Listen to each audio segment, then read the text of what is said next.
അസ്സലാമു അലൈക്കും.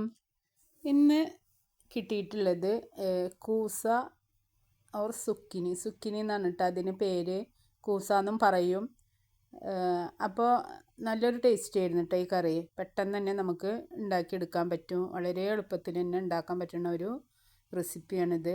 അപ്പോൾ അത് 4 എടുത്തിട്ടുണ്ട്. കൂസ ഞാൻ 4 എടുത്തിട്ടുണ്ട്. അതേപോലെ തന്നെ 3 സവാള, ഒരു വലിയ തക്കാളി. എന്നിട്ട് ഇതേപോലെ പീസായിട്ട് അരിഞ്ഞെടുത്തിട്ടുണ്ട്. എന്നിട്ട് അതിലേക്ക് 3 സവാള, അതേപോലെ തന്നെ തക്കാളി, മല്ലിച്ചപ്പ്, പെപ്പറ്, മല്ലിച്ചപ്പ് മെയിനാണ് കേട്ടോ അതിലത്തെ. അതേപോലെ ഇഞ്ചി, വെളുത്തുള്ളി, ക്രഷ് ചില്ലി, ഇഞ്ചിയും വെളുത്തുള്ളിയും പച്ചമുളകും നീളത്തിൽ അരിഞ്ഞത്, വേപ്പില, ക്രഷ് ചില്ലി. ഒരു പാൻ അടുപ്പത്ത് വെച്ചിട്ട് അതിലേക്ക് 1.5 ടേബിൾ സ്പൂൺ വെളിച്ചെണ്ണ ഒഴിച്ച് കൊടുത്തിട്ട് ഇതൊക്കെ ഇഞ്ചി, വെളുത്തുള്ളി, ക്രഷ് ചില്ലി, പച്ചമുളകൊക്കെ നീളത്തിൽ അരിഞ്ഞതും വേപ്പിലയും കൂടെ ആദ്യം വഴറ്റിയെടുക്കുക.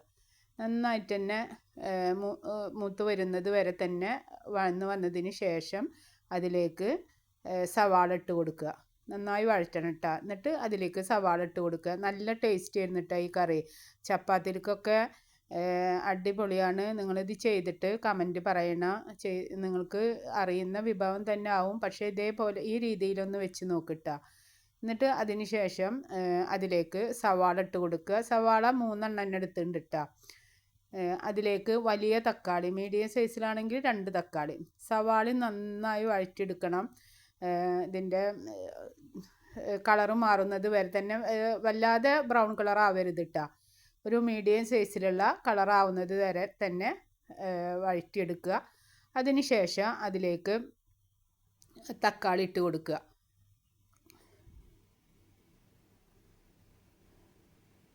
കണ്ടില്ലേ, ഇതേപോലെ തന്നെ വഴറ്റിയെടുക്കണം കേട്ടോ. നന്നായിട്ട് വഴന്നതിന് ശേഷം, എന്നാൽ കളറ് മാറാനും പാടില്ല, ആ ഒരു രീതിയിൽ വഴന്ന് വരണം. അതിന് ശേഷം അതിലേക്ക് തക്കാളി ഇട്ട് കൊടുക്കുക. പെട്ടെന്ന് തന്നെ ഉണ്ടാക്കിയെടുക്കാൻ പറ്റും കേട്ടോ. സവാള വഴന്ന് വരുന്ന ഒരു താമസം മാത്രമേ ഈ കറിക്കുള്ളൂ.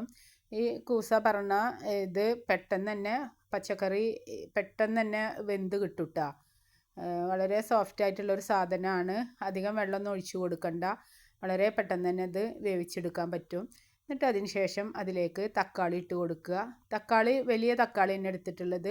തക്കാളി ഇനിയിപ്പോൾ ചെറുതാണെങ്കിൽ 3 എണ്ണം എടുത്താലും കുഴപ്പമൊന്നുമില്ല കേട്ടോ. അധികം മസാലകളൊന്നും ഇതിലേക്ക് ഇട്ട് കൊടുക്കില്ല.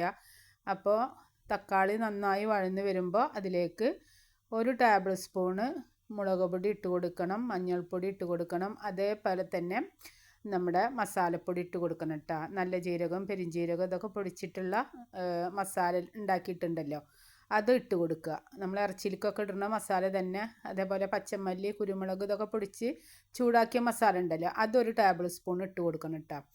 എന്നിട്ട് അതിന് ശേഷം കുരുമുളക് പെപ്പർ ഇട്ട് കൊടുക്കണം. ഒരു 1/2 ടേബിൾ സ്പൂൺ പെപ്പർ ഇട്ട് കൊടുത്തിട്ടുണ്ട്. അതേപോലെ തന്നെ ഒരു 1/4 ടീസ്പൂണ് ഗരം മസാലപ്പൊടി ഇട്ട് കൊടുക്കുക. എന്നിട്ട് നന്നായിട്ട് തന്നെ വഴറ്റി കൊടുക്കുക കേട്ടോ. ഇതിൻ്റെ പച്ചമണം മാറുന്നത് വരെ തന്നെ വഴറ്റി കൊടുക്കുക. എന്നിട്ട് ഇതിലേക്ക് തിളച്ച വെള്ളമാണ് ഒഴിച്ച് കൊടുക്കേണ്ടത്. കൂടുതൽ വെള്ളമൊന്നും ഒഴിച്ച് കൊടുക്കേണ്ട ആവശ്യമില്ല. വെള്ളം തിളപ്പിച്ചതിന് ശേഷം, അല്ലെങ്കിൽ തിളപ്പിക്കണം എന്ന് ആവശ്യമില്ല കേട്ടോ. ചൂടുവെള്ളം മതി, പച്ചവെള്ളത്തിൽ നിന്നും മാറി നിൽക്കുന്ന ഒരു രീതിയിൽ മതി. അപ്പോൾ നമ്മുടെ കൂസ ഇതിലേക്ക് ഇട്ട് കൊടുത്തിട്ടുണ്ട്. എന്നിട്ട് അതിലേക്ക് തിളച്ച വെള്ളം ഒഴിച്ച് കൊടുക്കുക. 4 എണ്ണമാണ് ഞാനിത് എടുത്തിട്ടുള്ളത് കേട്ടോ. അതിലേക്കുള്ള റെസിപ്പീസാണ് പറഞ്ഞത്. നല്ല ടേസ്റ്റ് ആയിരുന്നു കേട്ടോ ഈ കറി. പെട്ടെന്ന് തന്നെ ഉണ്ടാക്കാൻ പറ്റും. അത്രയും പെട്ടെന്ന് വേവുന്ന ഒരു സാധനമാണ് ഇത് കേട്ടോ. അപ്പോൾ നിങ്ങൾ ഇതുപോലെ ഒന്ന് ചെയ്ത് നോക്കിയിട്ട് കമൻറ്റ് പറയണം കേട്ടോ. നല്ല ടേസ്റ്റ് ഉണ്ടായിരുന്നു. എന്നിട്ട് മൂടി വെച്ചിട്ട് ഒരു 10 മിനിറ്റൊക്കെ വേവിച്ചാൽ മതി. ഒന്ന് തുറന്ന് നോക്കണം കേട്ടോ. അധികം വെള്ളം ഒഴിക്കാത്ത കാരണം ഇനി അഥവാ വെന്തിട്ടില്ലെങ്കിൽ തിളച്ച വെള്ളം ഒന്നും കൂടെ ഒഴിച്ച് കൊടുത്തിട്ട്, കൂടുതൽ വെള്ളമായത് ടേസ്റ്റ് ഇല്ല കേട്ടോ. ലാസ്റ്റാണ് ഗരം മസാലപ്പൊടി ഇട്ട് കൊടുക്കുന്നത്. അപ്പം നമ്മുടെ കറി ഇവിടെ റെഡി ആയിട്ടുണ്ട്. ഒരു ചിക്കനും ഉണ്ട് കേട്ടോ അതിലൂടെ. കുബൂസിലേക്കൊക്കെ നല്ല ടേസ്റ്റാണ്. നിങ്ങൾക്ക് ഇഷ്ടപ്പെട്ടാൽ ലൈക്ക് ചെയ്യണം, ഷെയർ ചെയ്യണം, സബ്സ്ക്രൈബ് ചെയ്യണം. എല്ലാവർക്കും ഷെയർ ചെയ്ത് കൊടുക്കണം കേട്ടോ. ചെയ്തിട്ട് കമൻറ്റ് പറയണം. അസ്സലാമു അലൈക്കും. അടുത്ത വീഡിയോ ആയിട്ട് കാണാം.